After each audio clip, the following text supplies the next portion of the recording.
ou qu'il a laissé s'étouffer dans son vomi, qui est une toxico notoire et qui a fait de la tôle, je me dirais pourquoi pas, mais plutôt pas. Le moment est venu d'accueillir un homme d'influence. C'est du chinois.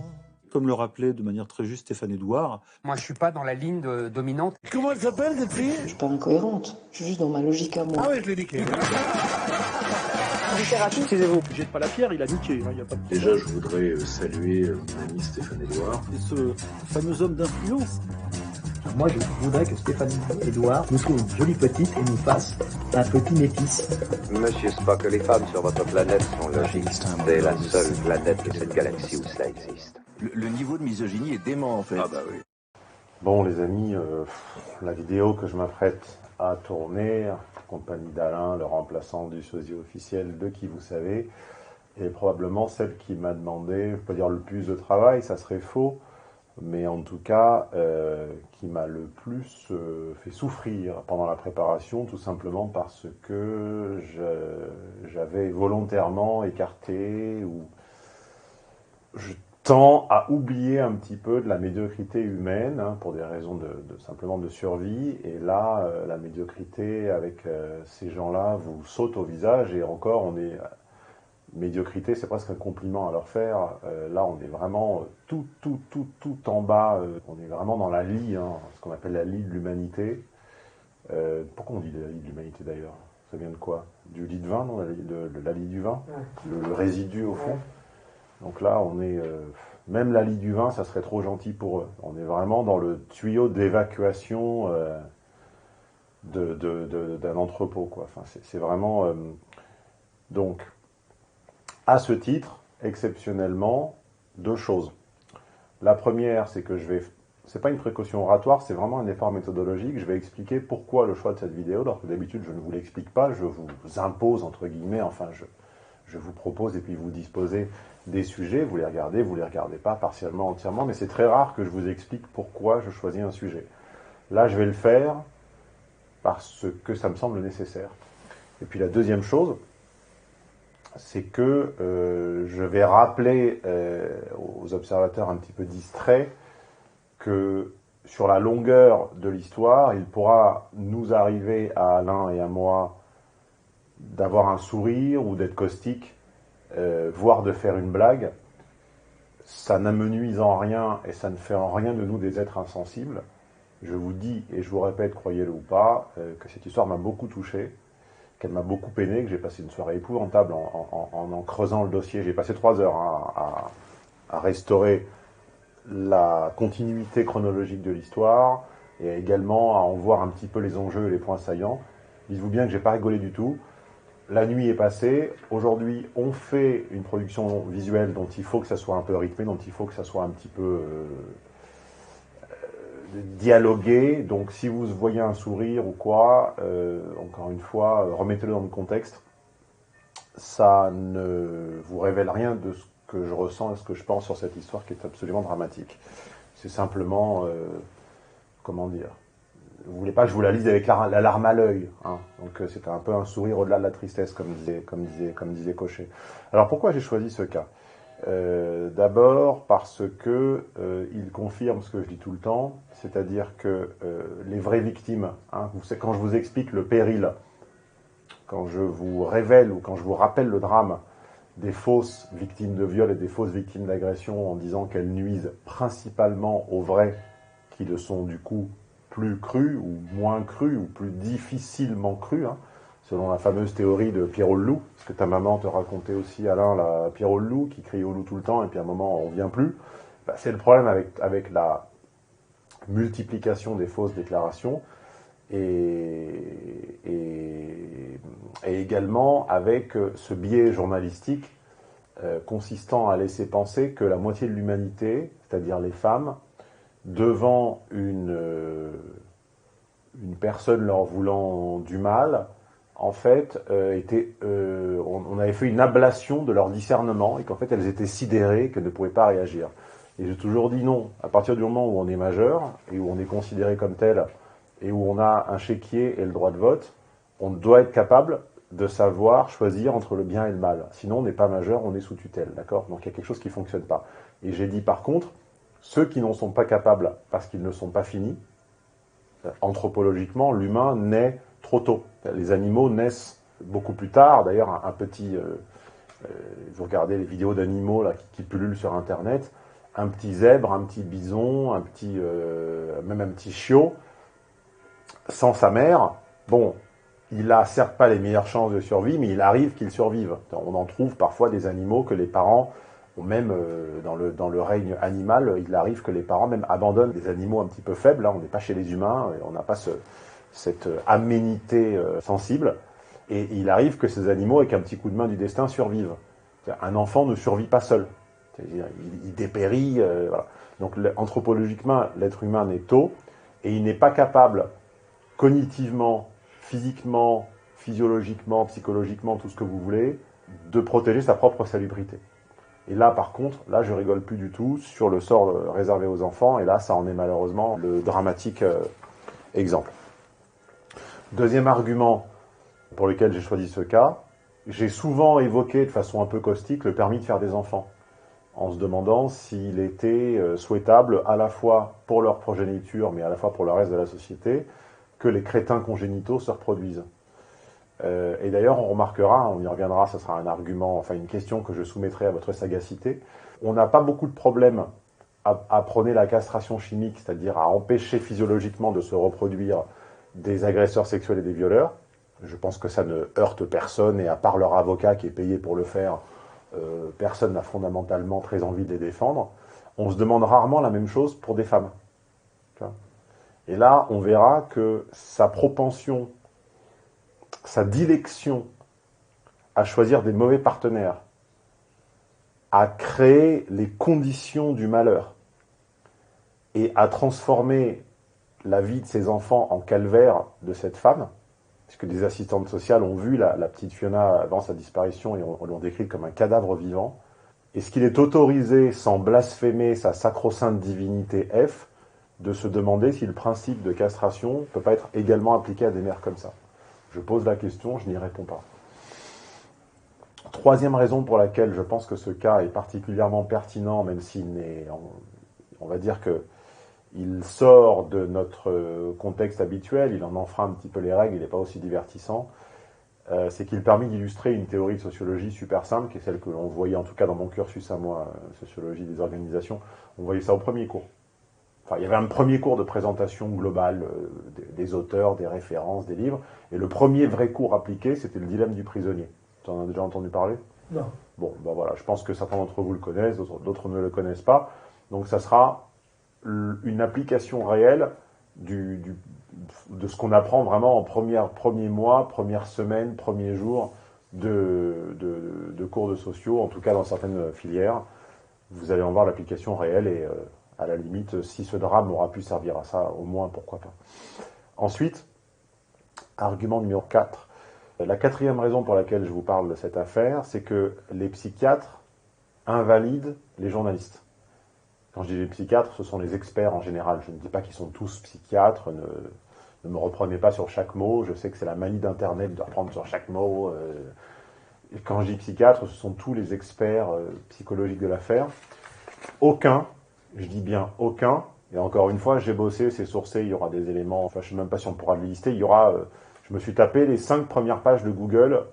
Donc, il y a combien de liens Google par page? 20, 25 à peu près. Donc, 100 à 125 articles sur le sujet. On les linkera pas tous, mais croyez-moi, il y a les sources. Aucun expert ne valide la théorie de l'emprise. La théorie de la sidération, ou que cette femme aurait agi. Tu sais, la théorie Jacqueline Sauvage, pour laquelle elle a été graciée. Hollande avait gracié une femme qui avait tué son mari dans le dos parce qu'elle avait subi des maltraitances sous l'emprise, ne pouvant pas le quitter. Et bien là, on voit dans cette affaire très récente, plus récente que Jacqueline Sauvage, qu'aucun expert, d'accord, qu'on ne peut a priori pas taxer de misogynie ou de clientélisme ou de sensationnalisme, aucun ne valide la théorie de l'emprise, alors que les journalistes ne cessent, à demi-mot, par le biais professionnel qui est le leur, ils ne cessent de la glisser entre les lignes. Tu comprends? Dans les comptes rendus d'audience, dans les communiqués AFP récents, il y a toujours, oui, cette femme qui sous emprise aurait... Non, non, non. La réalité, c'est qu'aucun expert n'accrédite la thèse de l'emprise et aucun n'accrédite la thèse de l'ablation ou de l'abolition du discernement. Quand c'est moi qui le dis, je suis le connard misogyne de service. Quand les experts devant la justice le disent, qu'est-ce que ça fait d'eux, hein? Faut se le demander, il faut se poser les bonnes questions. Cinquième argument pour lequel je pense que cette affaire mérite un traitement, elle illustre les dérives mortifères de l'utopisme, car c'est croire à chaque jugement et à chaque grossesse, parce qu'elle pond, enfin, je veux dire, c'est une mère pondeuse, quoi, qu'une nouvelle vie est possible, jusqu'à où et jusqu'à quand? Quand vous allez voir la récurrence des choix que cette femme, dont cette femme s'est montré le sujet, jusqu'à quand va-t-on croire que ces gens sont capables de revivre normalement? Et d'ailleurs, de quoi ils vivent, hein, du deal et du RSA, enfin bon, bref. Utopisme mortifère, à croire que ces gens sont sauvables, leurs enfants vivent l'enfer et le rejoignent, l'enfer. Hein. Tout le monde n'est pas sauvable. Hein. Le principe de l'utopisme, c'est que, tu sais, tout le monde est capable du meilleur, tout est une question de contexte. Le fameux dilemme philosophique Hobbes versus Rousseau. Je suis plutôt hobbesien sur le coup. Hein. Il n'y a pas qu'une question de contexte, c'est une question de QI également, et c'est une question de pente, et c'est une question de... Il y a des gens mauvais. Hein. Du grec, on verra que non seulement elle est mauvaise, mais elle est fascinée et attirée par le mauvais. Elle est ponophile. J'ai fabriqué un néologisme grec. En grec, ponos, c'est le malin. Et en fait, elle ne fait que les choix les pires. Et sixième argument pour lequel cette affaire est unique dans la décennie, c'est que les comportements IRL, donc les comportements dans le réel, sont le quasi-opposé de ce qui est attendu des stéréotypes F et H. C'est-à-dire qu'on s'attend a priori, hein, de quel côté mettons généralement la froideur et de quel côté mettons généralement l'affect. Mais si les hommes sont froids, les femmes sont... Et bien là, on verra que les experts psychologiques, psychiatriques, je ne sais pas exactement quelle est leur spécialité, leur lauréato, on s'en fout, concluent unanimement, le consensus dit que c'est le contraire. C'est la froideur est du côté de cette femme. Et l'affect, alors je dis pas qu'il est mieux qu'elle, hein. Encore une fois, c'est un immonde, c'est un assassin, enfin c'est de façon présumée un assassin, et c'est un personnage absolument immonde. Je vous donnerai dans quelques instants, dans quelques minutes, le surnom que lui donnait la police du coin, parce qu'il était connu des services de police. Je pense que quand la police t'appelle comme ça, tu peux mourir, quoi. Je veux dire, tu n'as plus de raison de vivre, si tu veux. Enfin, moi j'aurais honte, déjà.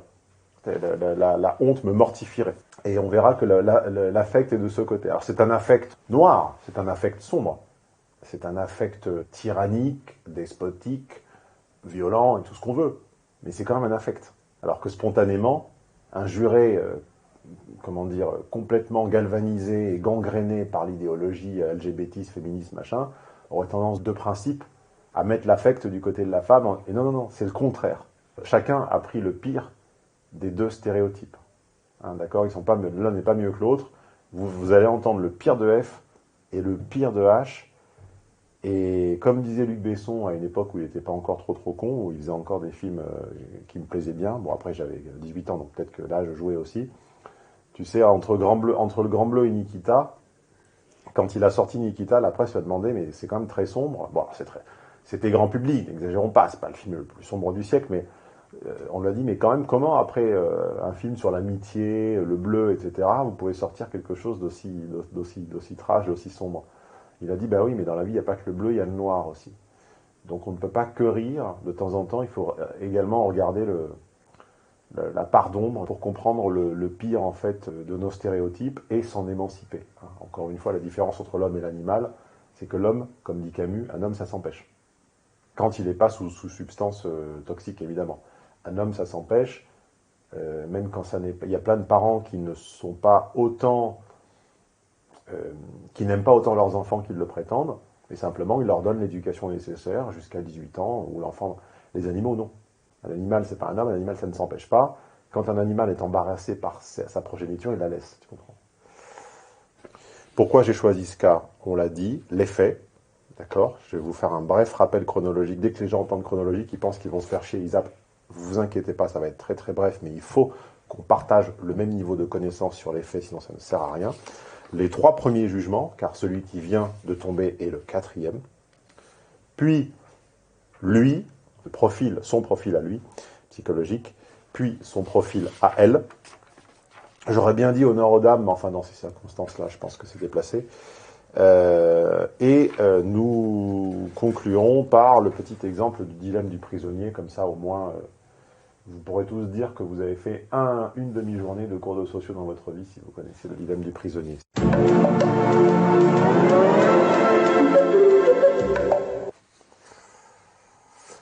Bon, alors je suis désolé, ça paraîtra un petit peu insensible, froid et hors contexte, mais bon, je suis obligé, j'ai pas le choix, moi je ne suis pas subventionné, je ne touche pas, je fais pas partie d'un tissu associatif ou d'un collectif où je racle je me mets pas sous les fenêtres de l'État où l'argent tombe, hein, donc moi il faut que je le gagne avec mes contenus payants. Pardon, je rappelle.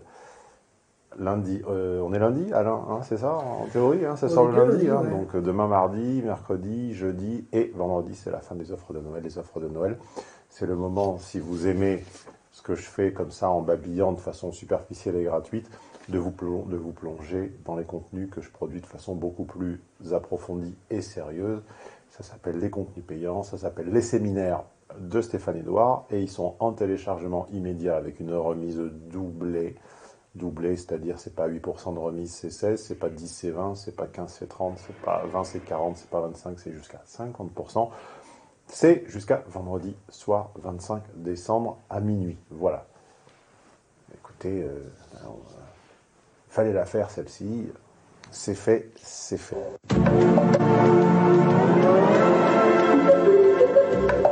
Allez, on saute à la partie 2 de notre plan du jour. Alain, les faits. Alors, qu'est-ce que cette affaire t'évoque?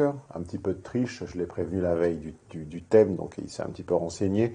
Qu'est-ce qu'on en sait? Qu'est-ce qui s'est passé? Mettons-nous avec les chatons au même niveau d'information avant de faire les commentaires. C'est toujours important, ça. Comme dit Jean-Co, avant de commencer à répondre à une question, il dit il faut qu'on se mette au même niveau d'information que l'auditeur et que le journaliste, sinon ça ne sert à rien de débattre. C'est l'histoire de maltraitance sur mineurs et d'infanticide. Hein. Donc, la petite très mineur, 5 ans, ah, très mineur. Très mineur. En mai 2013, donc, la petite Fiona disparaît. Sa mère se serait assoupie dans un parc. Elle était avec Fiona et sa sœur. Sa mère se serait assoupie pendant 20 minutes et Fiona aurait disparu pendant son sommeil. Parc de Montjuset. Ah. On découvre dans la presse, dans la rubrique faits divers, qu'une enfant aurait disparu d'un parc de Montjuset. La mère, en larmes, déclare devant la France entière que sa fille a disparu. À son réveil, Fiona a disparu. En fin d'après-midi, Cécile Bourgeon donne l'alerte. Je suis partie seule avec mes enfants. Après, on est arrivé là. Puis une fois que je suis réveillée, Fiona, elle n'est plus là. Du coup, voilà, après, on ne cherche pas. Alors, les soupçons ne tardent pas à arriver.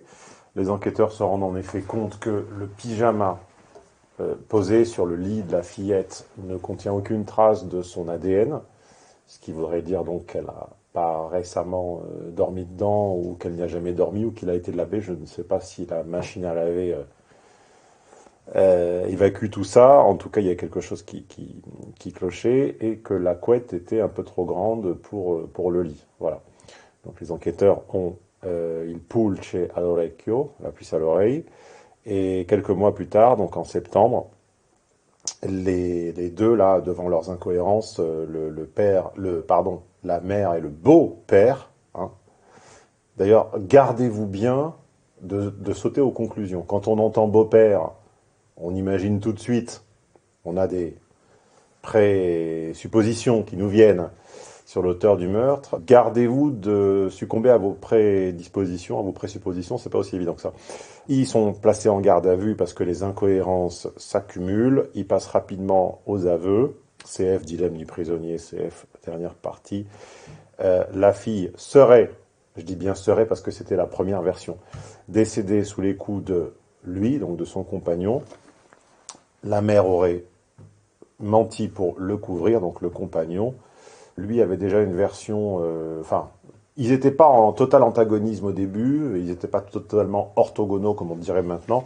Lui disait pas s'il l'avait frappé ou pas, il disait qu'il se souvenait plus parce qu'il prenait des stupéfiants, mais qu'il l'aurait découverte au matin étouffée dans son vomi. Déjà, je vous laisse imaginer le psychisme qu'il faut pour arriver à expliquer calmement qu'on découvre une enfant dans son vomi et puis que c'est comme ça. Voilà. Les communiqués, les comptes rendus sur elle nous décrivent une construction psychique un peu instable et surtout un peu pas finie.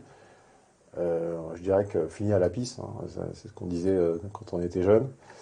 Et encore, c'est un euphémisme.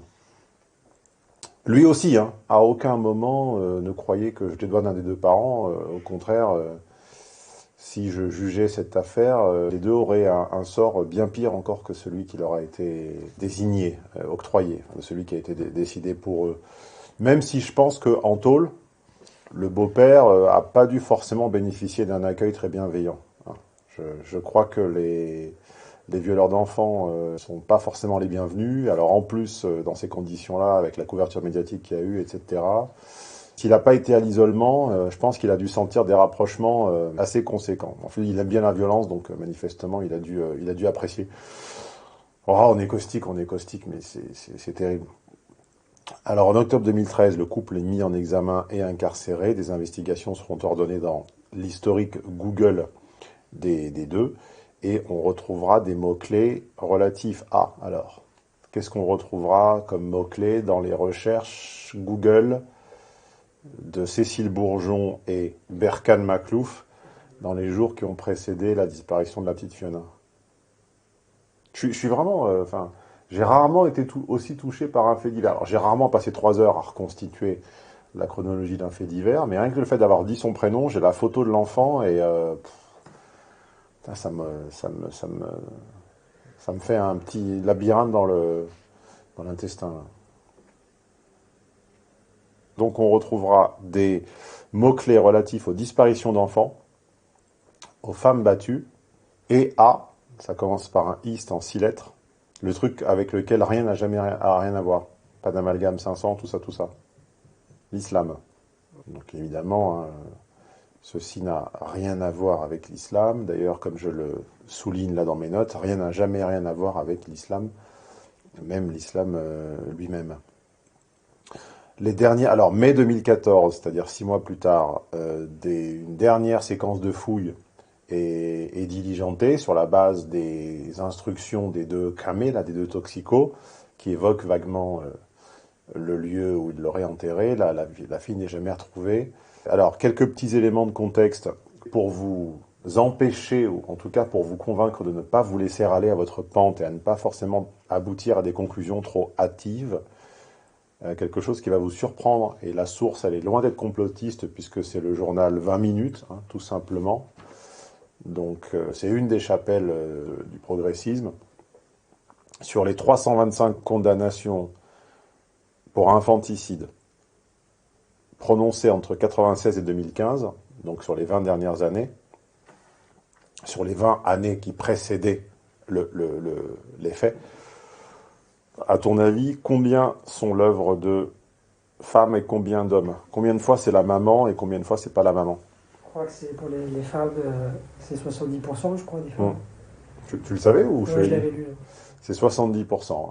Donc encore une fois, les faits donnent souvent tort aux opinions préconçues sur ces sujets-là. Hein. On l'a déjà vu dans des vidéos précédentes avec le thème de la guerre. Hein. Les monarques, les présidentes, les premiers ministres de sexe féminin ont historiquement plus déclenché de guerre que les hommes, alors que tout le monde évidemment spontanément répondrait le contraire. Là, c'est la même chose.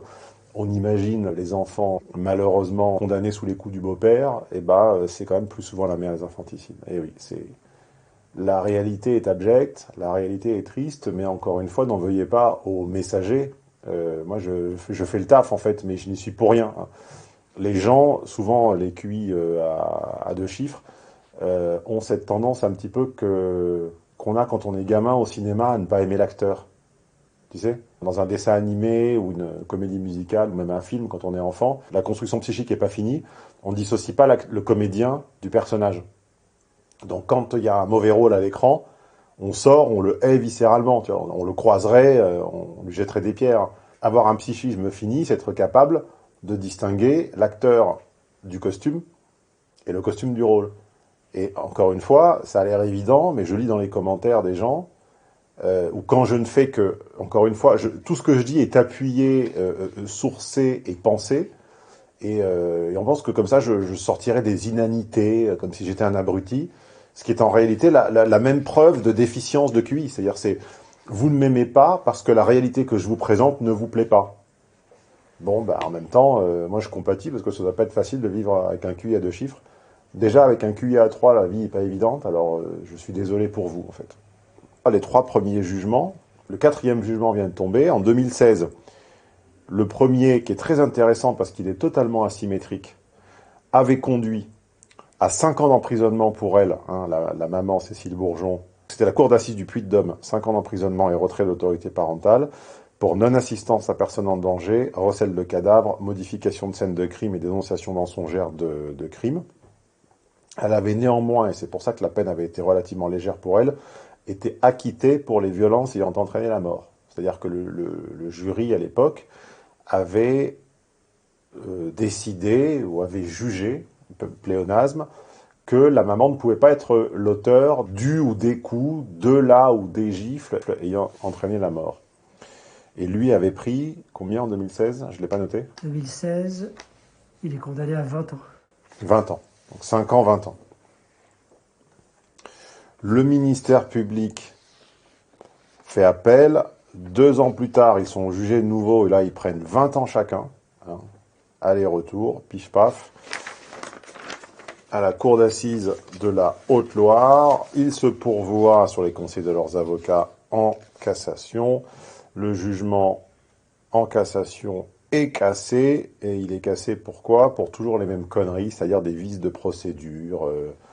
Les accusés n'auraient pas eu la parole en dernier. Enfin, ce côté pervers de la justice qui consiste à altérer des décisions qui devraient être éthiques, morales, salvatrices, parce que y a un courrier recommandé qui n'a pas été envoyé le bon jour, des vices de procédure, quoi, de la procédure. Donc le jugement est cassé, mais les arrêts de 2016 sont maintenus. Donc 2016-2019, tu vois, les 5 ans, ils les avaient quasiment déjà fait, puisque les années d'incarcération comptent à partir de la première incarcération. Elle a été incarcérée avant son jugement, dès qu'elle a été écrouée, mise en examen, mise en garde à vue. Donc en tout et pour tout, quasiment, elle avait fini. Tu comprends sa peine. Alors là, elle a commencé à essayer de se réinsérer, enfin plutôt de s'insérer, parce qu'on verra que tous ces gens sont des parasites, et en fait, les parents, ils n'ont jamais travaillé, ils ont toujours vécu du RSA, c'est-à-dire des allocs, donc de nous, hein, et du deal, évidemment, hein. Ils faisaient pousser lui de l'herbe et elle des champignons hallucinogènes, donc voilà, c'est comme ça. Ils devaient maîtriser la lampe ultraviolet, hein, mieux que nous, on maîtrise la LED qui m'éclaire du côté gauche. Et donc là, elle a commencé à envoyer les premiers CV de sa vie depuis la prison. Donc on imagine, si tu veux, vu l'engin, on imagine un peu J'espère qu'elle a été aidée. Mais dans tous les cas, elle n'a pas reçu de réponse et elle s'en montre, je cite, dégoûtée et indignée. Si je voulais faire du mauvais esprit, je recevrais dans le tas le CV de quelqu'un qui a contribué qui a assassiné sa fille ou qui l'a laissé s'étouffer dans son vomi, qui est une toxico notoire et qui a fait de la tôle. Je me dirais, pourquoi pas, mais plutôt pas. Non, je ne lui confierais même pas l'arrosage de mes plantes, en fait. C'est ça, elle serait capable de les assassiner. Bon, alors je suis désolé. Non, ça ne sera pas chez nous, Cécile Bourgeon. Puis Berkane Maclouf non plus. Hein. Pourtant, j'ai des travaux de jardinage, etc. Mais je ne le sens pas. Je ne comprends pas. Ça doit être des préjugés malsains, mais je ne les sens pas tous les deux. Alors en 2020... elle devait être jugée au début de l'année, je ne sais pas si l'information t'a échappé ou pas, et elle est arrivée, elle faisait 200 kilos, donc si tu veux, au début on s'est dit elle a grossi en prison, ce qui est vrai, elle a pris, je sais pas combien, 40 kilos en prison, en plus elle était enceinte. Du 4e. Parce qu'elle n'a pas que Fiona. C'est, tu vois, ce genre d'animal, ça m'ébat régulièrement, quoi. Donc, à un moment, c'est pour ça que dans mes conclusions, j'arriverai au fait qu'il faut arrêter ça, tu vois. Alors, la garde des enfants lui est systématiquement retirée, mais elle continue. Hein, ça fait partie de ces gens qui défendent très pragmatiquement, quand ça leur va, le caprice individuel. Elle le dira tout à l'heure de façon très... Enfin, elle l'a dit, mais je l'ai noté plus tard dans mon plan, à une avocate. Ça vous regarde pas si je fais les enfants, c'est mon droit, j'aime bien ça. Tu comprends? Puis elle aime bien également quand les assistantes sociales remarquent que la petite fille de 5 ans, elle est couverte de bleu, elle ressemble à un cadavre, elle a aucune vie, elle est complètement dépressive, et qu'elle s'étouffe dans son vomi, tu comprends? Mais madame, elle aime bien comme ça mettre bas tous les 2 ans. C'est... En prison, elle fait les enfants. Oui. Mais on va voir. Ah, mais je vous le laisse. Tout à l'heure, j'ai reconstitué la trame de ses partenaires. C'est du Mendes. Du grand Mendes. La meuf, elle fait vraiment tous les bons choix, quoi. Vraiment, en termes de choix masculins. De toute façon, je l'ai toujours dit. Hein. Alors, c'est de l'humour un peu noir, mais enfin, en même temps, ma carnation devrait me l'autoriser. Pour se reproduire, il vaut mieux être un gangster, un toxico, un délinquant, un violeur, tout ce que vous voulez, qu'un petit timide pusillanime. Hein. Parce que bizarrement, statistiquement, il y en a un qui gagne sur l'autre, hein, au niveau reproduction, au niveau recevoir des lettres dans les écrous des maisons d'arrêt, etc. Je peux te dire que le petit pusillanime, chétif, développeur informatique de Corbeil-Essonnes, il peut pas rivaliser. Hein. C'est dramatique. Hein. Alors donc elle arrive 200 kilos en cloque. Le 4e enfant, heureusement, lui est enlevé à la naissance. Et puis là, le Covid arrive, etc., etc. Bon, bref, fin 2020, elle est libre, elle a déjà fini ses 5 ans, donc elle se pointe à son procès à pied, tranquillou, en legging. Et là, l'avocat général en a un peu plein le huc, quoi, donc il requiert 30 ans. Là, il dit 30 ans pour les deux, parce que vous commencez à nous faire chier, vous avez tué cet enfant de manière différente, certes, enfin, peut-être différente. L'absence d'autopsie sur le corps permet de garder le secret, on espère qu'un jour le reste du corps seront découverts et on espère que peut-être l'autopsie permettra d'affirmer un soupçon de vérité sur cette affaire. En tout cas, l'avocat général dit vous l'avez tué de façon complémentaire, donc 30 ans chacun, 2/3 de la peine en peine de sûreté, suivi socio-judiciaire, privation des droits civiques de 10 ans. Comme aurait dit Voltaire, ils sont doublement coupables. Ils sont d'abord coupables complémentairement de leur crime, mais également de lâcheté. Parce qu'ensuite, toute la séquence qui a suivi avec l'appel en larmes et le renvoi de balles, dilemme du prisonnier sur je ne l'ai pas touché, comment elle est morte, je ne sais pas, il y avait un peu de vomi autour de sa bouche. Enfin, tout ça est abject, donc coupable du crime et coupable de la lâcheté, comme dirait Monterland, en prison pour médiocrité. Tous les deux. Ils donnent envie de plus que de la prison, ils donnent envie vraiment d'une exoplanète sur laquelle, moi j'y pense souvent, une exoplanète, une planète un peu morte, tu vois, genre une espèce de petite lune quelconque, sur laquelle on enverrait les déchets. Mais vraiment les déchets de l'humanité, quoi. C'est d'ailleurs, si vous lisez la science-fiction, j'imagine que ça ne doit pas être un thème, je ne dois pas être le premier au monde à y avoir pensé, donc conseillez-moi des ouvrages où les déchets de l'humanité, vraiment le rebut, quoi, le mal, enfin vraiment les êtres nocifs, maléfiques, manqués, dangereux, devraient être envoyés, sans aucune possibilité de réinsertion. Parce que vraiment, tu peux rien en faire, quoi. Alors lui, je vais démontrer pourquoi on ne peut rien en faire. Alors lui, qu'est-ce qu'il prend comme drogue, d'après toi? Un peu plus que de la tisane, j'imagine. Ouais, alors quoi, par exemple? Parce que j'ai fait la liste. J'ai fait le boulot, hein, comme d'habitude, hein, j'ai recoupé les différents articles, parce que chacun en mentionnait une, et je vous ai fait la totale. Cannabis de base. Cannabis de base, champignon qui cultivait peut-être. Ah, c'était plutôt elle. Ah d'accord. Champignon, c'était plutôt elle. Non, lui, il est cannabis, mais ça, alors les deux, en fait, ils fumaient de la beuh, mais comme des clopes. Ils étaient continuellement high.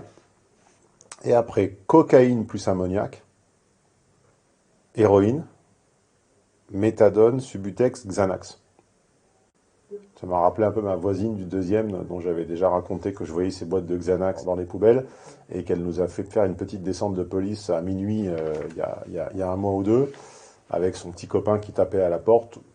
je m'autorise à penser, si tu veux, que c'est pas parce que Netflix était trop fort, c'est peut-être parce que...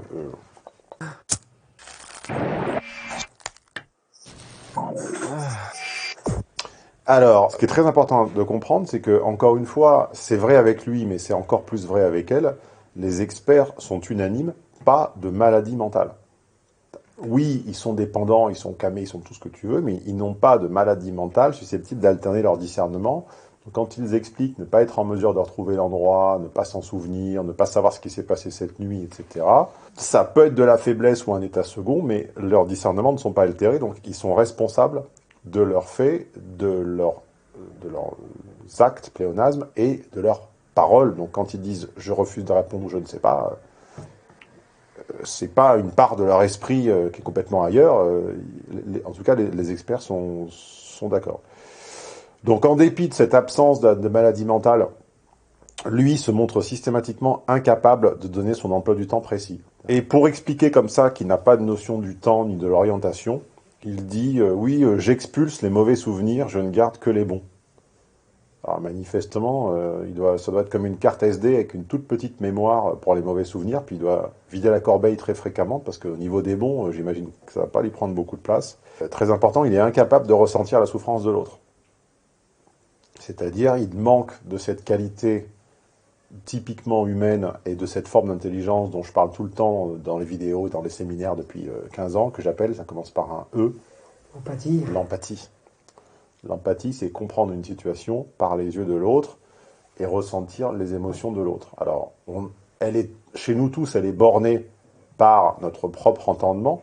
Quelqu'un qui est trop différent de nous, d'un âge différent, d'une culture différente et qui est confronté à une pathologie qu'on n'a jamais vécue, bien sûr, on ne peut pas à 100% ressentir, mais là, par contre, les deux parents souffrent d'une ablation totale de l'empathie. S'il ne t'en reste que 10 ou 20%, tu ne peux pas humainement supporter de voir ta fille agoniser, quoi. Ou ton fils, ou n'importe qui, même un inconnu. Son absence d'empathie lui a sans doute permis, cynisme, de violer tranquillou son ex-petite amie fin mars 2012 vers 6 h du matin. Il m'a menacé d'un couteau, dit-elle, il m'a forcé à un acte sexuel non consenti, j'ai eu peur pour ma vie. Sous son emprise, dixit la journaliste, pas dixit les experts. Pour les experts, il n'y a pas d'emprise, mais la journaliste ne peut... En fait, comme elle n'arrive pas à faire coulisser le modèle dans son moule de pensée à elle, comme l'idée que des gens soient fondamentalement déficients en intelligence, en volonté et en qualité, eh bien, elle est obligée, comme le modèle ne rentre pas, ça ne fonctionne pas, elle est obligée d'imaginer que la personne n'est plus responsable de ses actes. Quand tous les experts disent que depuis le début, tout le monde est responsable, tu comprends? Mais pour la journaliste, quand son ex-petite amie a retiré sa plainte et qu'ils se sont remis ensemble, elle ne l'a pas fait parce que c'est une grosse conne, elle l'a fait parce qu'elle était sous son emprise, tu comprends? Moi je dis que, je répète encore une fois, qu'un adulte est quelqu'un qui est capable de prendre en compte et de prendre soin sa salubrité et celle des siens. Si tu ne sais pas ce qui est bon pour toi, faut être sous curatelle, faut être sous tutelle. Donc à un moment, les experts psychiatres te disent que la sidération, il n'y en avait pas. Donc je veux bien que les journalistes d'RTL et du Monde soient plus à même que les experts à faire des ordonnances ou des prescriptions ou à établir des diagnostics médicaux, mais à ce moment-là, passons-nous des experts et donnons l'expertise médicale aux journalistes de RTL. Enfin, si on te dit qu'il n'y a pas sidération, il n'y a pas sidération, tu comprends? Enfin, accepte-le. Voilà, donc ça c'est un exec summary, c'est-à-dire j'ai vraiment pris l'essence de parfum de son portrait. Il a évidemment plein de menus larcins et d'exactions à son encontre. On va y revenir dans la partie CV amoureux de Cécile Bourgeon, où vous allez découvrir le petit surnom qu'avait Berkane Makhlouf, le mec qui faisait des recherches sur l'islam juste avant d'enterrer le corps de l'enfant, mais ça n'a rien à voir évidemment. Rien n'a jamais rien à voir avec rien, c'est bien connu. Alors elle, qu'est-ce qu'elle consommait? Donc du cannabis pareil, on a dit c'était du soir au matin, de l'héroïne, du Xanax, comme Jessica, du Subutex, des somnifères et des champignons. Alors déjà, les médecins disent que déjà rien que héroïne et Xanax, déjà t'es plus capable de te projeter dans l'avenir. déjà les conséquences de tes actes sont plus intégrées. Et puis elle, pareil, les experts, pas d'amnésie et pas d'altération du discernement, pas d'altération neurologique de la mémoire. Donc si elle oublie, si elle dit avoir oublié, si elle dit ne pas se souvenir, c'est soit qu'elle ment, soit, si on veut vraiment, vraiment prendre son parti, certains experts disent qu'elle peut gommer inconsciemment ses souvenirs. Moi, je ne suis pas hermétique à cette hypothèse. Je pense que c'est possible qu'elle gomme inconsciemment ses souvenirs. Pourquoi? Parce que si on se réfère à mon traité de... Enfin, c'est pas moi qui l'ai écrit, mais au traité de caractérologie, qui est ce livre sur l'intelligence offert par une ex-petite chatonne, Constance, à qui on passe le bonjour, et sur lequel j'avais fait une vidéo. Les groupes d'individus. Alors là, je me permets de relever feu Gaston Berger, un léger contresens. La psychologie des foules et la sociologie des organisations ont montré que la psychologie, enfin les stratégies d'un groupe ne sont pas la sœur aînée ou la fille aînée des stratégies individuelles. Il n'y a même pas un air de famille. La stratégie d'un groupe peut être totalement antinomique, totalement paradoxale, totalement imprévisible, et n'est pas l'émanation, ni l'addition, ni la concaténation des stratégies individuelles. Donc, je valide, enfin, le sociologue de l'action organisée que je suis valide l'approche de la philosophie caractérologique pour l'action individuelle, mais pas du tout pour l'action de groupe. Attention Gaston, hein, je sais pas où tu étais au téléphone, mais tu t'es un tout petit peu emballé. Là où Gaston par contre ne s'est pas emballé, eh bien une des trois composantes du caractère et donc de l'intelligence, c'est le retentissement, à ne pas confondre avec le ressentiment. Le ressentiment, c'est cette phase pendant laquelle vous allez fabriquer de l'aigreur vis-à-vis de quelqu'un. Le retentissement, mais c'est actif, c'est vous qui décidez. Le retentissement, à ne pas confondre avec le ressentiment, c'est pas, vous ne sécrétez rien du tout. Le retentissement, c'est la traîne, c'est l'écho, c'est la queue de la comète que laisse en vous un événement. Un événement vous ébranle. Ça, un vrai événement vous ébranle. Si vous n'êtes pas ébranlé, c'est que vous n'êtes pas connecté. Un vrai événement vous ébranle, il vous change, il vous effraie, il vous stresse, il vous machin. Vous faites quelque chose, ou vous êtes une grosse baleine passive comme elle, mais enfin, vous faites quelque chose.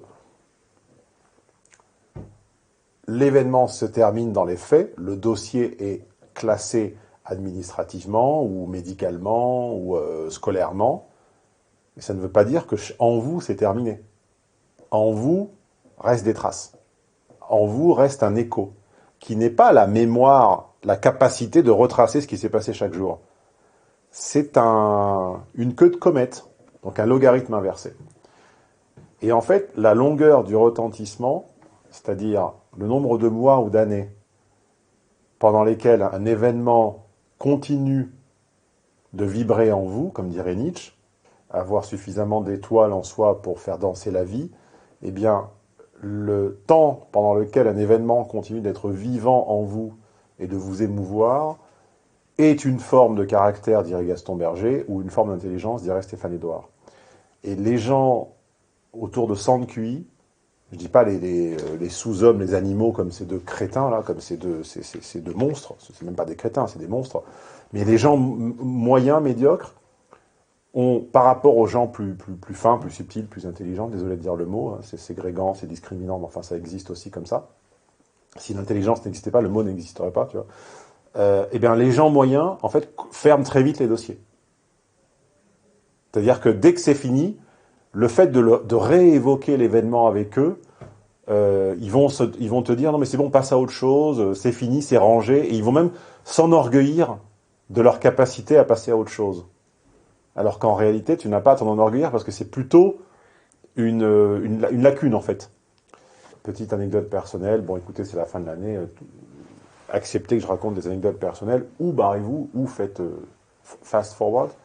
J'ai eu une petite surprise de santé cette année, pas forcément bonne, mais enfin, malheureusement, ce sont des choses qui arrivent, et encore une fois, j'étais plutôt, comme la base était saine, si vous voulez, disons que ça a été sous contrôle, et j'ai été opéré, et c'est en voie de se résorber, mais l'année n'a pas été facile, je vous en ai pas parlé parce que je ne suis pas une Instagrammeuse, je ne suis pas une YouTubeuse. Je serai une YouTubeuse, j'aurais milqué, c'est-à-dire j'aurais exploité cette anecdote tout au long de l'année pour générer de l'audience, des dons, des clics et des machins. J'en connais plein. Dire comme elles exploitent leur simple rupture, je me serais filmé à la webcam des jours où ça n'allait pas, je me serais épanché à cœur ouvert. Je ne l'ai pas fait parce que j'ai une dignité, d'accord ? Et j'ai fait le taf toute l'année, vous n'en saviez absolument rien, je n'en ai parlé que la veille de mon opération. Encore dans une story Instagram maintenant disparue. Et sachez voilà, que l'année a été délicate. Et parmi les personnes qui étaient au courant de toute l'histoire, parce qu'elles m'ont même accompagné à l'hôpital à plusieurs reprises, etc., il y en a une là que j'ai revue récemment autour d'un vin chaud.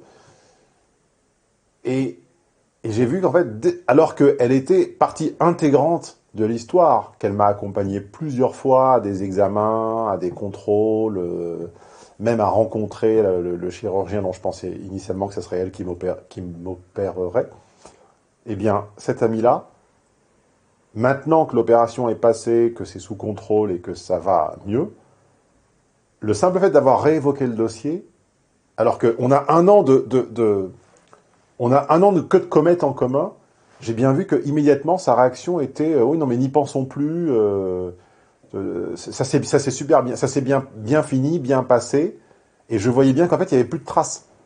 Dans 10 jours, alors que ça fait un an de comète, on laissait un écho chez elle de 10 jours, tu vois. Ça va tout de suite, il y a presque plus rien.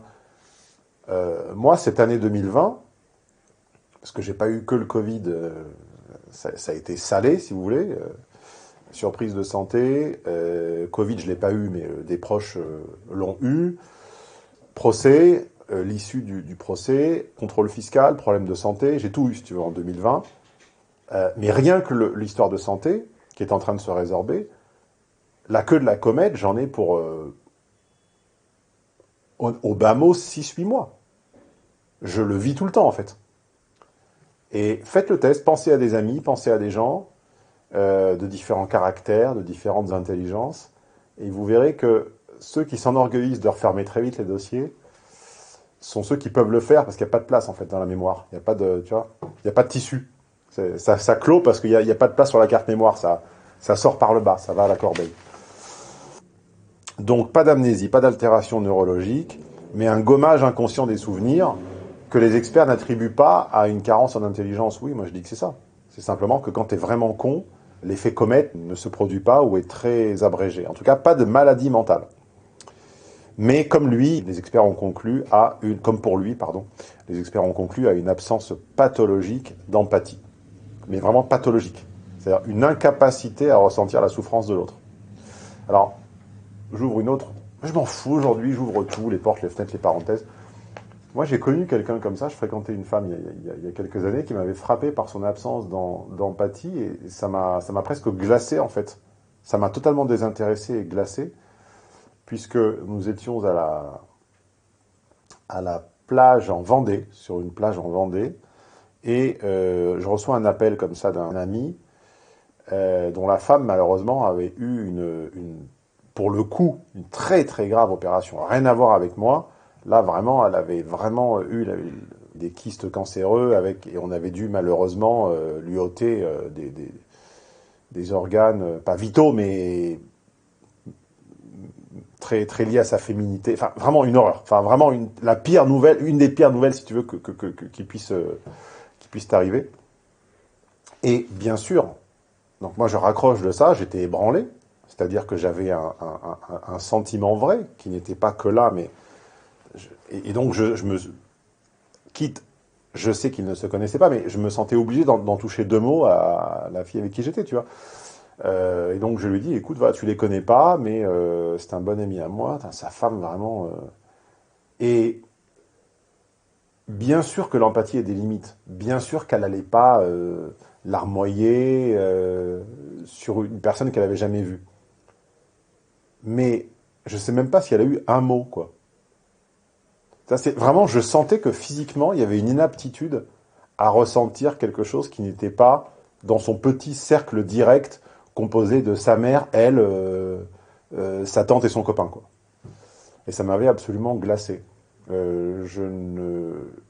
Si tu veux, si tu me racontes que quelqu'un de ta famille, quelqu'un de tes proches ou ton ami a subi ce type d'opération-là, je ne peux pas sauter du coq à l'âne dans les 5 minutes. Je ne dis pas que je vais t'en demander l'extrême détail.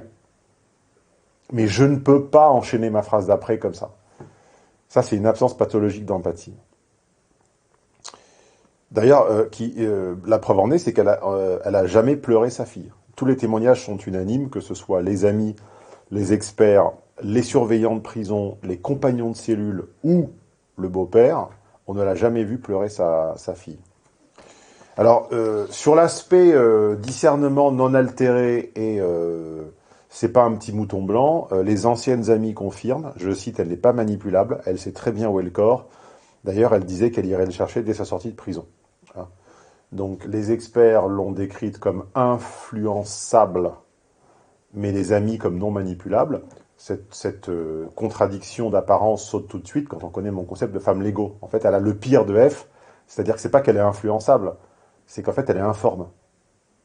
Elle est informe et comme l'eau, dans l'interview de Bruce Lee, tu sais, Be Water, my friend. Be water, my friend. L'eau emplit et devient le réceptacle. Quand tu n'as pas de colonne vertébrale, d'ailleurs, elle est informe sur tous les plans. Elle est informe physiquement et psychiquement, si tu veux. Et donc, elle choisit des hommes très en forme, tu comprends, dont elle épouse totalement les contours. Et ce qu'on appelle influençable, c'est simplement le pire côté de la femme Lego. C'est-à-dire que chaque nouveau compagnon la monte et la démonte comme un Lego, tu vois. Tu défais toutes les pièces et tu le refais à ta sauce. Encore une fois, ce sont des stéréotypes, mais notre humanité et notre intelligence, c'est de nous départir et de connaître ces stéréotypes et de nous en écarter. Tu vois. Mais quand on est des animaux et des monstres, eh bien en fait on s'y adonne. On n'a pas le surmoi permettant de mettre le moi sous cloche. Une experte que j'ai nommée numéro 1 parce qu'elles étaient mal dans les comptes rendus, on ne comprenait jamais qui disait quoi, mais appelons-la experte 1, disait qu'elle parlait de l'enfant comme un objet et jamais comme un sujet, c'est-à-dire comme un être humain. Donc encore une fois, confirmation totale de l'absence de lien humain, c'est-à-dire ça parle de soi-même, quoi. Experte 2, elle décrit la scène de la découverte de Fiona comme si elle en avait été spectatrice à distance. Donc là, c'est une absence, là, c'est vraiment pathologique, quoi. C'est-à-dire que c'est pas une malade mentale, mais c'est quelqu'un à qui il y a une faculté cognitive qui a été, soit qui n'a jamais existé, soit que la drogue a complètement ôté, quoi. Elle voit sa fille agoniser, elle diffuse sa chanson préférée. Elle dit, pour se justifier de n'avoir rien fait devant sa fille agonisante, elle dit, mais non, mais je lui ai passé sa chanson préférée. Et là, la juge demande, qui était quoi, et elle se souvient plus. Je te dis, c'est abject. C'est vraiment la lie des égouts, quoi. L'avocat général, reprenant les comptes rendus des enquêteurs, confirme absence totale d'émotion tout au long de l'enquête. Vous allez me dire, tu ne fais que citer des témoignages, mais pas l'intéressée elle-même. Ben, je vais vous citer l'intéressée elle-même, vous allez comprendre. T'es prêt ? T'es assis, ça pique, hein. Enfin, quand on sait lire, ça pique. Hein. J'ai eu le permis, virgule. J'ai eu Fiona, virgule. J'ai eu mon CAP.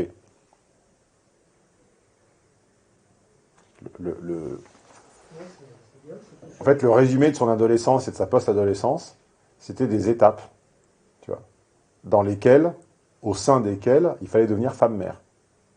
Donc il fallait le permis, parce que quand tu habites en province, évidemment, tu ne t'émancipes pas sans permis. Hein, c'est ce que les Parisiens ne comprennent pas. Non, c'est pas un détail en province. Enfin, t'as habité en province ? Ouais, après avoir habité. Va habiter dans le Puy-de-Dôme sans permis de conduire, t'es assigné à résidence, hein, ça n'existe pas. J'ai eu mon permis, Fiona, mon CAP. Donc tu vois, c'était vraiment une espèce d'étape de construction mentale comme une autre, quoi.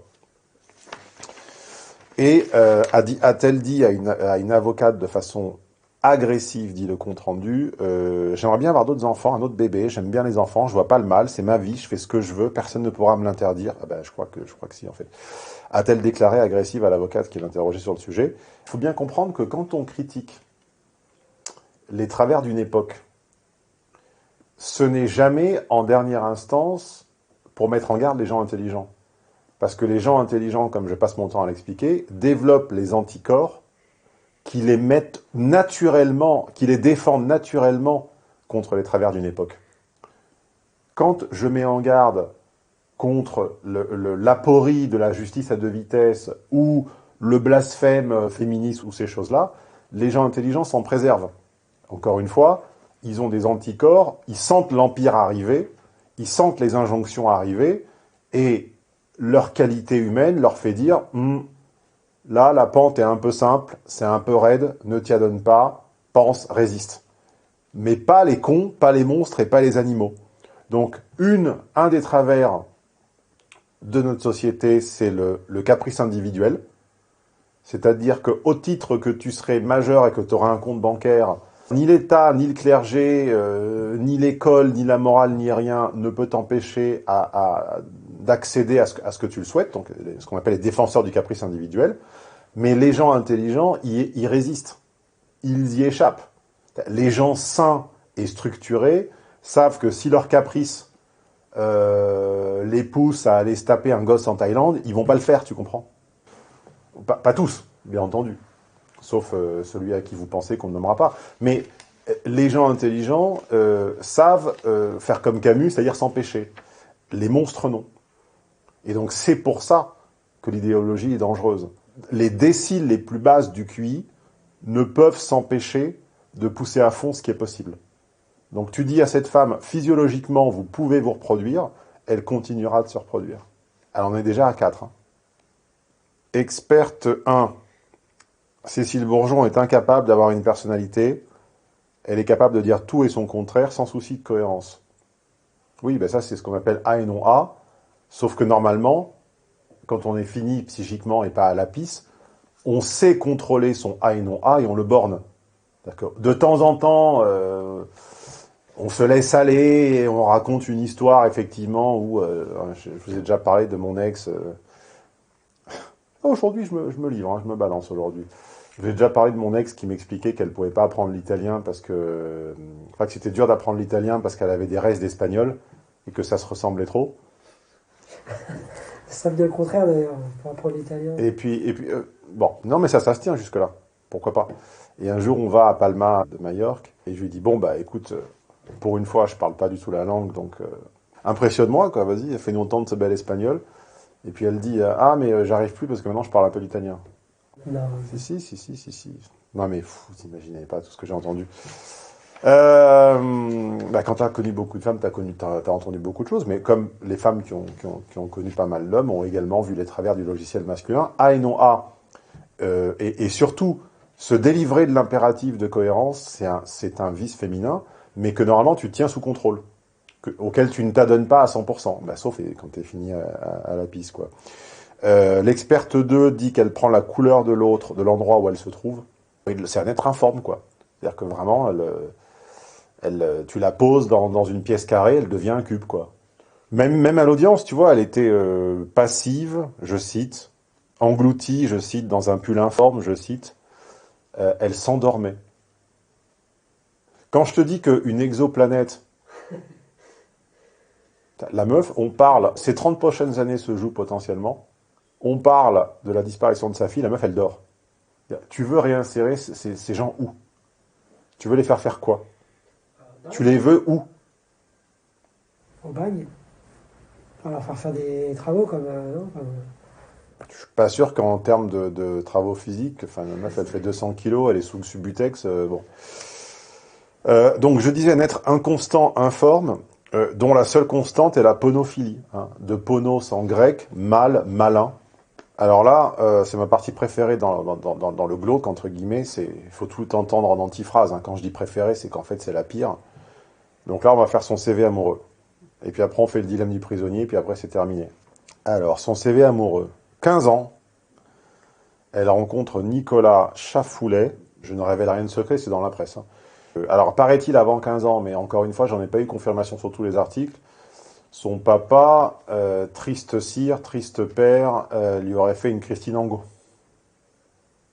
Donc ça a des conséquences dramatiques que l'on sait. Déjà, le papa, moi, je le mettais au bagne direct. Hein. Mais enfin, c'est du passé. J'imagine qu'il y a ce qu'on appelle... dites-le. Prescription. Prescription. Bref, donc le père la mère l'aurait fini à la pisse et le père lui aurait fait une Christinango, si tu veux. Donc, bon, bref, alors à 15 ans, la pauvrette, parce que là, c'est encore une pauvrette. Si tu veux, tu n'es responsable de rien. T'as subi des parents plus que défaillants. C'est triste à mourir, c'est horrible. Enfin bon, en même temps, ça tiendrait qu'à moi. Tous ces gens-là, hop, exoplanète. Avant 15 ans, elle prenait que des drogues douces, donc on imagine du cannabis. Il y a quoi comme autre drogue douce? Cannabis, non, on imagine? Donc là, hop, drogue dure, direct. 15 ans, 5 à 10 grammes d'héroïne par jour à eux deux. Tu connais le prix moyen du gramme d'héroïne? Non. Moi non plus, je connaissais pas. J'ai jamais pris, j'ai jamais essayé. 40 euros. Donc 10 grammes d'héroïne à eux deux par jour, c'est déjà 400 balles. Deux prolos de 15 et 18 ans, 400 balles par jour, je doute que les moyens de se les procurer soient très honnêtes. Hein. Mais ça, c'est rien. C'est 400 balles, 200 à 400 balles euros d'héroïne par jour, plus des extasies, plus du LSD, plus de la cocaïne, plus des champignons hallucinogènes. Elle décrit cette première relation comme, choisis le mot le plus barbare, puisque de toute façon, tu imagines bien qu'elle n'a pas un champ lexical très large, pourri. Voilà, merci, au revoir Nicolas Chafoulet, qui est quand même le père des deux. Hein. C'est le père de Fiona, la pauvre, et le père d'Eva aussi, je crois. Je crois que ça s'appelle Eva, l'autre, dont il a la garde. Donc déjà, un toxicomane fini à la garde de sa fille, très bien. Oui, pourquoi pas, très bien. Alors là, elle enchaîne une séquence de relations sans lendemain, pendant laquelle elle est violée par Adèle Souissi. T'as pris ton petit comprimé, pas d'amalgame? Prends-le là. T'as un petit verre d'eau sur la table? Prends-le maintenant. Maintenant, parce que ça va te piquer pour la suite ensuite. C'est bon, pas d'amalgame? Très bien. Adèle Souissi, reconnue depuis coupable de viol et condamnée à 14 ans de prison. Donc là, c'est un vrai viol. Hein. C'est pas, je réfléchis 5 ans plus tard, à un coup sur la plage, et je me dis que finalement... Non. C'était un vrai, menaçant, etc. Donc là, comme elle apprend de ses erreurs, et qu'elle a été violée par Adèle Souissi, elle va avec Berkane Makhlouf. Tu comprends? Drogué notoire, violeur également de son ex-petite amie, on l'a dit, et surnommé par la police locale la poubelle à drogue de Clermont-Ferrand. La réputation du mec, c'est d'être la poubelle à drogue de sa région, quoi. Bien, très bien. Bah, c'est celui qu'elle a choisi. T'imagines quand elle fait des choix aussi sains pour elle, les choix pour ses enfants qu'elle ferait, quoi. Donc la poubelle à drogue, connu hein, déjà pour être jaloux et possessif, violent et incontrôlable. Donc moi, encore une fois, j'ai toujours une pensée, je m'en fous, j'en suis pas, mais j'ai une pensée pour ces millions d'hommes seuls, parce qu'ils sont agriculteurs, CF l'amour est dans le pré, parce qu'ils sont ingénieurs, parce qu'ils sont pas bien habillés, parce qu'ils comprennent pas les femmes, ou parce qu'ils sont gentils ou pusillanimes. Et ils sont vraiment seuls, et ils vont voir des escortes, ils vont sur les sites, ils se font carotte en permanence. Mais Berkane Makhlouf, la poubelle à drogue de Clermont-Ferrand, violeur, jaloux, possessif, violent et incontrôlable, le mec, il enchaîne les relations, quoi. Enfin, 3 ex-petites amies à lui ont témoigné au tribunal. Le type, il a enchaîné 4 relations d'affilée. Pas de problème. Il y a peut-être, anthropologiquement, un biais féminin les poussant à choisir des ordures, dont moi j'y suis pour rien, hein, je suis pas Dieu, heureusement, j'ai pas dessiné les circuits neurologiques des hommes et des femmes, mais là je vois une récurrence, quoi. Il y a plein de mecs qui vous feront jamais de mal, hein. Par contre, les experts sont d'accord avec moi, ils ont dit le problème c'est qu'elle a besoin d'hommes forts parce qu'elle a besoin d'intensité dans ses espérances amoureuses. Ouais, bah, l'intensité à l'ammoniaque, à la cocaïne, menacée avec un couteau, oui, très bien, très bien. Exoplanète, bagne. Donc, Adèle Swissy, remplacée par Berkane Maklouf, la poubelle à drogue de Clermont-Ferrand. Là, ils ont un petit garçon qu'ils ont évidemment appelé, pour lui donner les maximum de chances de bien s'intégrer dans la vie, Bilal, voilà. Alors, au sujet de la jalousie, une ex témoigne. À la fin, avec Berkane Maklouf, dit-elle, je n'avais même plus le droit de voir ma mère ou mes sœurs. Et parce qu'il a tendance à les enfermer. Donc évidemment, ça n'a rien à voir avec ce que vous savez, toute récurrence serait le fruit de votre imagination, blablabla. Bla, bla, bla, bla. Alors il commence, il est charmeur avec beaucoup de tendresse et de mots doux, et petit à petit il change, jusqu'à devenir violent sans prévenir, c'est le chaud-froid, et puis ensuite vous ne pouvez plus voir vos amis, il vous enferme à la maison, il vous bat. Oui, bah écoute, manifestement, ça doit avoir un attrait. Et là, je t'ai dit qu'elle était enceinte, donc après Nicolas, Adèle, Berkane, elle est tombée enceinte d'un détenu, d'un ancien détenu, donc une personne bien. Hein. Quand t'as ce CV-là, tu te dis, mon prochain cum, ça va être un mec qui a une entourage. Non, un détenu. Donc un mec qui est en tôle, tu vois. Il n'y a pas d'upgrade. Non, c'est le truc reboot en permanence, tu vois. Un ancien détenu avec lequel elle correspondait en prison. L'enfant, rassurez-vous, lui a été immédiatement soustrait. Mais juste pour information, à ceux qui diraient on n'a qu'à lui soustraire les enfants, c'est pas la peine de la castrer, comme dit tonton Stéphane, pendant toutes ses grossesses, elle était sous ecstasy, LSD, héroïne, etc. Hein.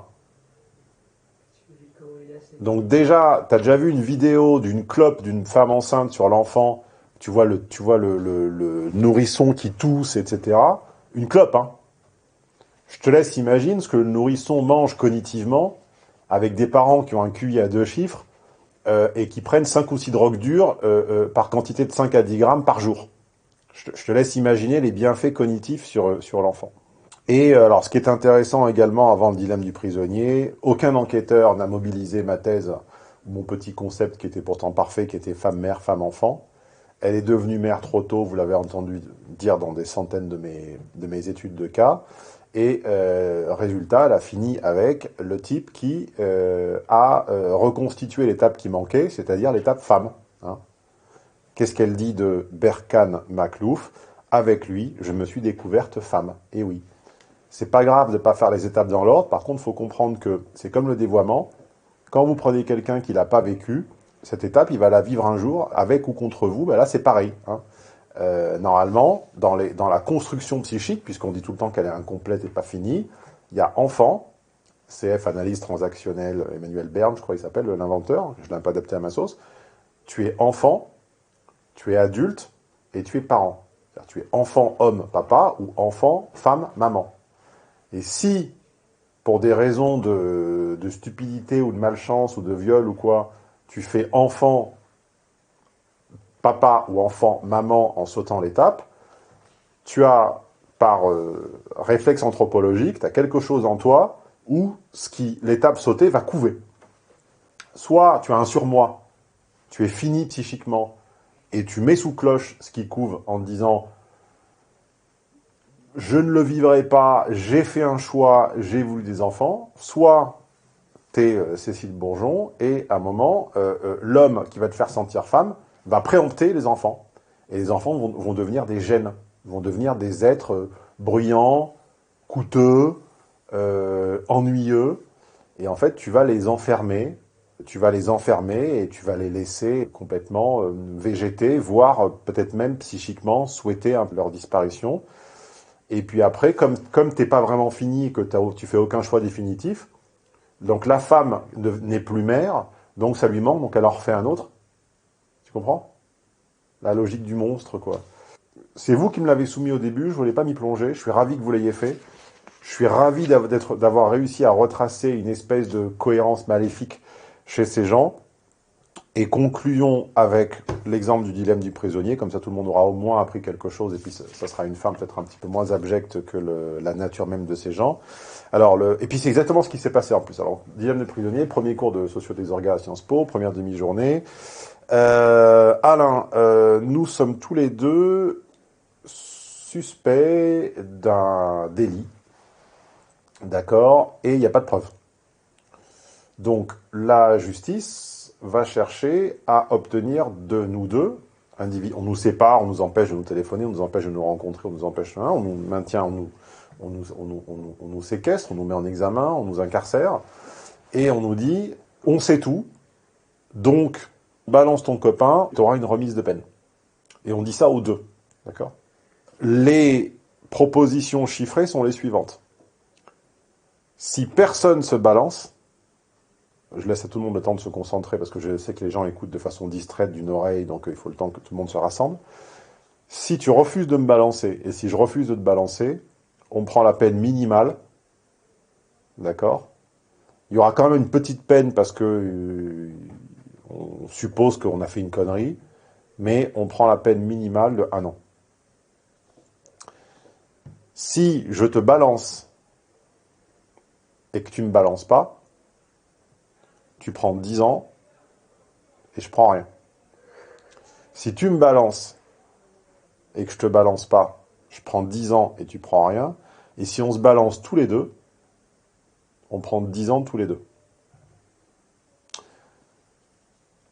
Ces expériences de psychosociologie, CF, la vidéo 9 expériences de psychosociologie, ces expériences ont été validées sur des cas réels. À ton avis, Alain, qu'est-ce qu'il faudrait répondre en théorie et qu'est-ce que les gens répondent en pratique dans l'immense majorité des cas? Quel est le comportement le plus intelligent collectivement à avoir en théorie et qu'est-ce qui se passe collectivement en pratique? Je te rappelle 1-1, 10-0, 0-10 ou 10-10. J'imagine, normalement, il faudrait que personne ne balance l'autre. J'imagine, ce serait ça le comportement intelligent collectif. En disant l'autre va y penser aussi à pas me balancer. Comme ça, on se prend 1 an et puis c'est fini. Et en réalité, la plupart du temps, c'est 10-10. Et là, c'est exactement ce qui s'est passé. Entre 2013 et 2016, premier procès, ils ont tenté vaguement, avec les 2 neurones en état qui leur restaient, d'essayer de pas trop se balancer. Le problème, c'est que la gamine, elle n'est pas morte toute seule, si tu veux. Donc, c'est une stratégie qui était délicate, d'accord? Et en plus, qui n'ont pas eu la constance de tenir. Puis tant mieux, hein, moi, ça m'aurait absolument outré de les voir sortir. Maintenant, ils sont en mode 10-10, c'est-à-dire que chacun s'accuse et chacun entend le profil que fait de l'autre. Donc, lui dit qu'elle mettait des gifles et des coups de pied, elle dit qu'il mettait des, je sais pas quoi, il l'a tapé contre le mur, enfin, des abjections infâmes.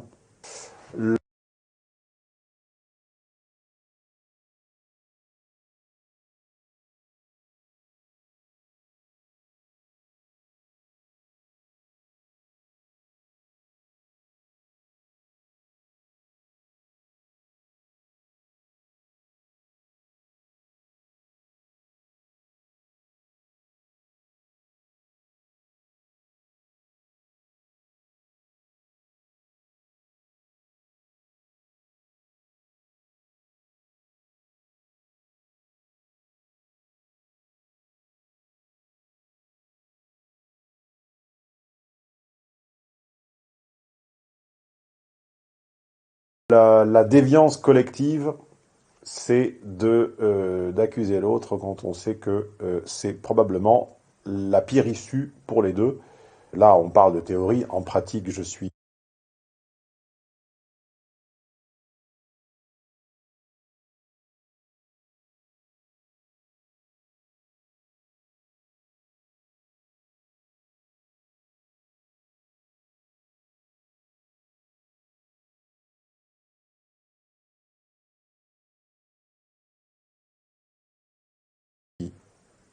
moi, je te dis, pour moi, les 18 et 20 ans... Ah, on l'a pas dit finalement, ils ont eu 18 et 20 ans à la 4e issue. 20 pour elle et 18 pour lui. On est parti, je rappelle, de 5 pour elle et 20 pour lui. Et les jurés, l'opinion, on a mis 4 ou 5 ans à se défaire du postulat que la femme serait moins responsable. Tu vois, finalement. Ils ont fait finalement notre travail, c'est-à-dire se défaire d'une idéologie, devenir pas des mécréants mais des apostats,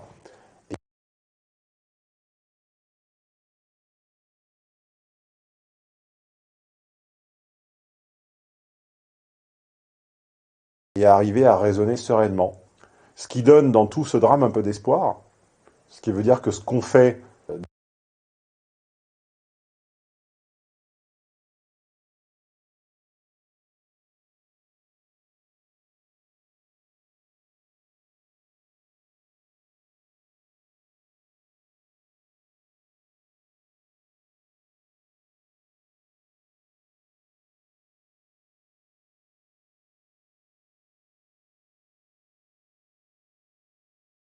de prendre des faits et de les commenter sereinement en se méfiant des pentes et des injonctions de l'époque, ça veut dire qu'on fait le bien et qu'à un moment